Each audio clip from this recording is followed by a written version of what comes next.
Hey, how's it going? It's Martin Ross, and today we're going to be learning the scale of G flat and F sharp major. Before we get into it, y'all know what's up. Please check out those links in the description. I am an artist. I make music. I want you to hear my music. I got it on most streaming platforms, so check out the link there. Also, I make beats and I do those beat remakes. All those samples are in my sample library resource, so check those out. Most important, like, comment, let me know what you think, subscribe, click the bell so that way you get updates straight to your device, and share this video to someone you think might learn from this. So let's learn the G flat, F sharp major scale.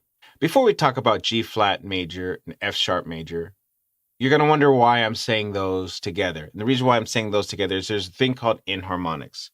Let's talk about inharmonics real quick, because this is really important. I don't want to go too deep into theory, but I want you to understand why notes have two meanings.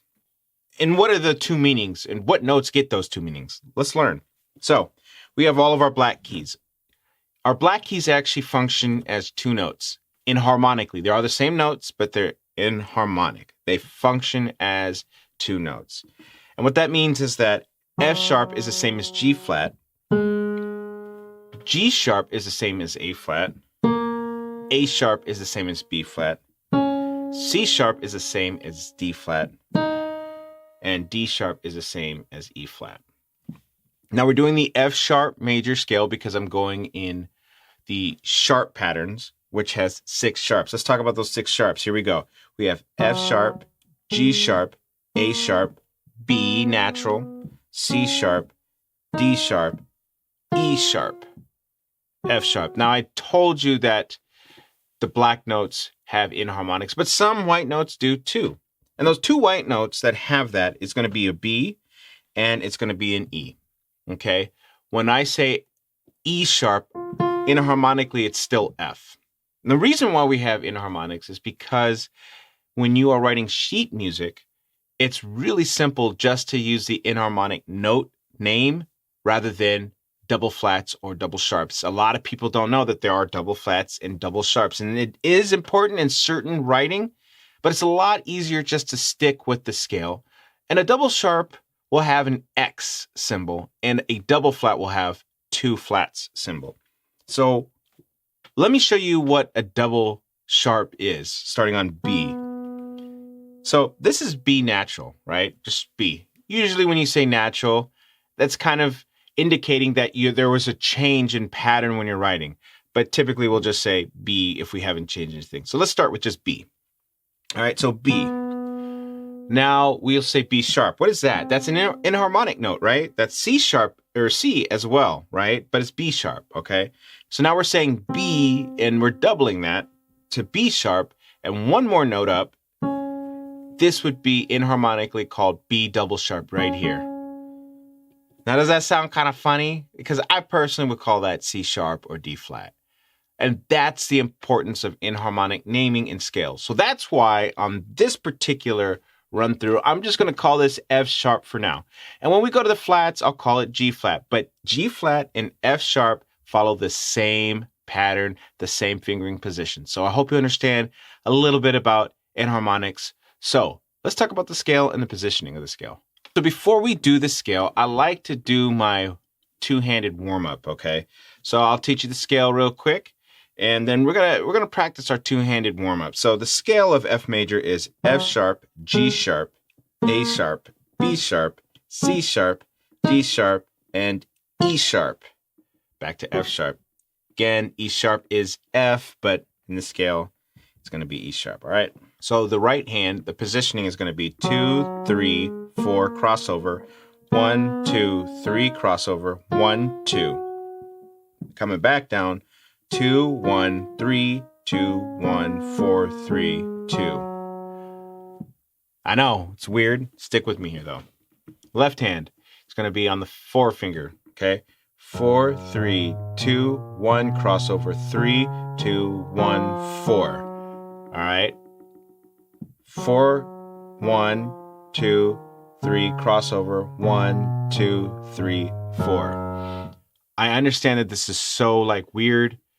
I promise you it's gonna feel a lot natural than you think. No pun intended. All right. So with that little practice, I got my 4 here, I got my 2 here, and then we'll go, okay? We'll just stick to one octave and come back down. Y'all ready?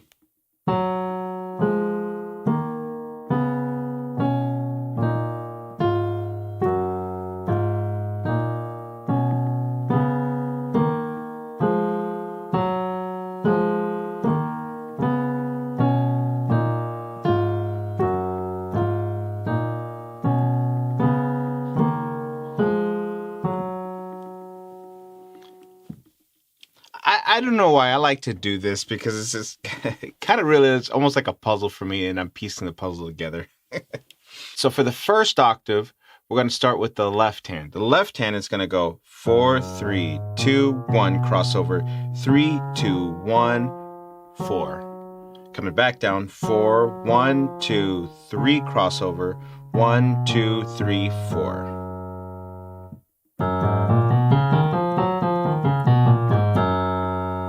All right, so for the right hand, starting on 2 on F sharp, it's going to be 2, 3, 4, crossover, 1, 2, 3, crossover, 1, 2. Coming back down, 2, 1, crossover, 3, 2, 1, crossover, 4, 3, 2.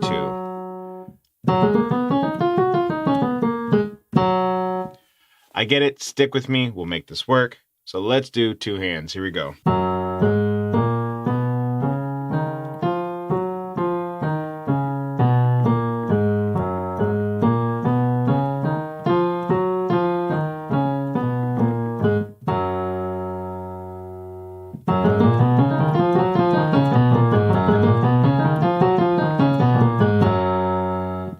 I don't mean to drag out videos this long, but the reason why I'm so big on learning chords is there's a song actually called Ribbon in the Sky by Stevie Wonder. And before I started doing my scales, I used to just play the piano, and I didn't ever practice scaling. And one of my piano teachers told me, it's like, I get that you want to learn, but maybe you should try the scales.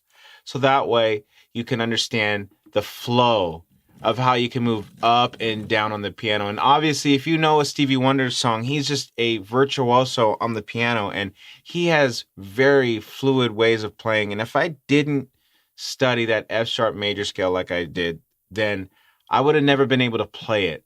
And I understand that people don't like scales. It's boring. I get it. I'm one of those. Is music theory boring to a lot of people? Yes. Not boring to me, but to a lot of people. But when you write music, it makes it so much easier to do transitions, pivot chords.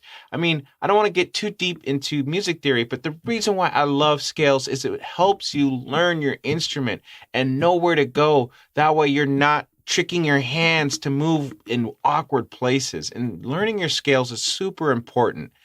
Just as a player, I'm so glad I had to stop and say, you know what, maybe I should go back to learn this. So if you stuck around this far, I want to tell you, you're doing a great job and keep going. And I'm proud of you for really getting this down. This is not easy. And I promise you, as someone who just got on the piano, had no background in theory, nothing, coming to scales was the worst feeling ever, because it felt like there's no music being made here. There is.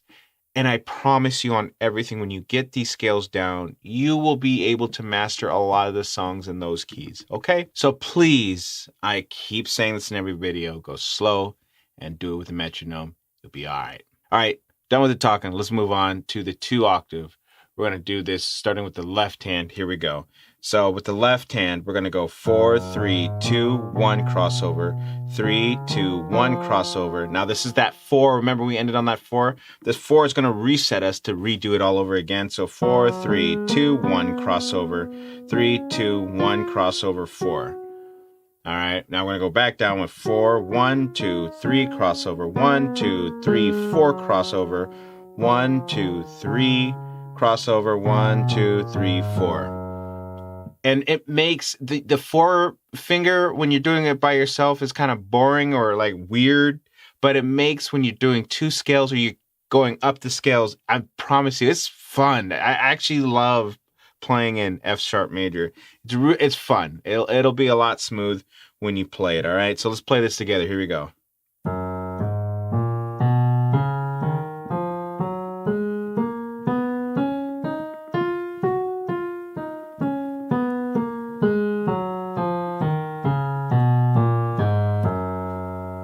It's the most natural feeling to me scale to play. I love playing in the F sharp major. Okay, starting with the right hand, it's going to go 2, 3, 4, crossover, 1, 2, 3, crossover, 1, 2, 3, 4, crossover, 1, 2, 3, crossover, 1, 2. Coming back down, 2, 1, crossover, 3, 2, 1, crossover, 4, 3, 2, 1, crossover, 3, 2, 1, crossover, 4, 3, 2.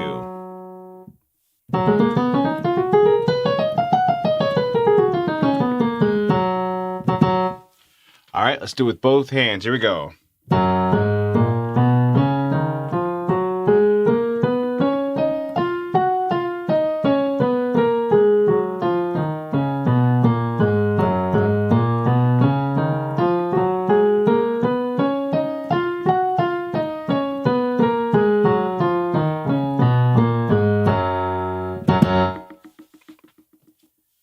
All right, so before I end the video, I want to do a tip.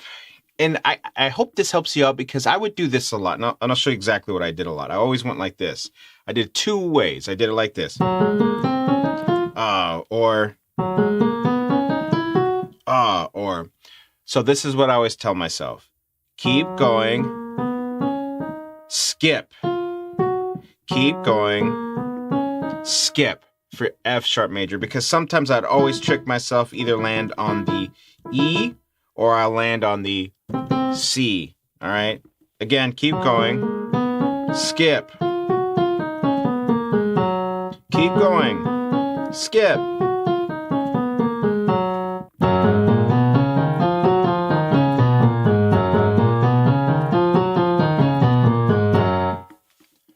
All right, that was the F sharp G flat major scale. Again, we focused on F sharp because I'm going in the order of a circle of fifths. This was our 6th sharp. So I hope you got some kind of idea of how to play this. If you have any questions, leave those in the comments. Again, please check out those links in the description. Also, subscribe, click the bell so that way you get updates straight to your device. Make sure you like the video. Also, share this video to someone you find that might think this is important to learn or think they can learn something from this. So this is Martin Ross teaching you the F sharp G flat major scale. Y'all take care.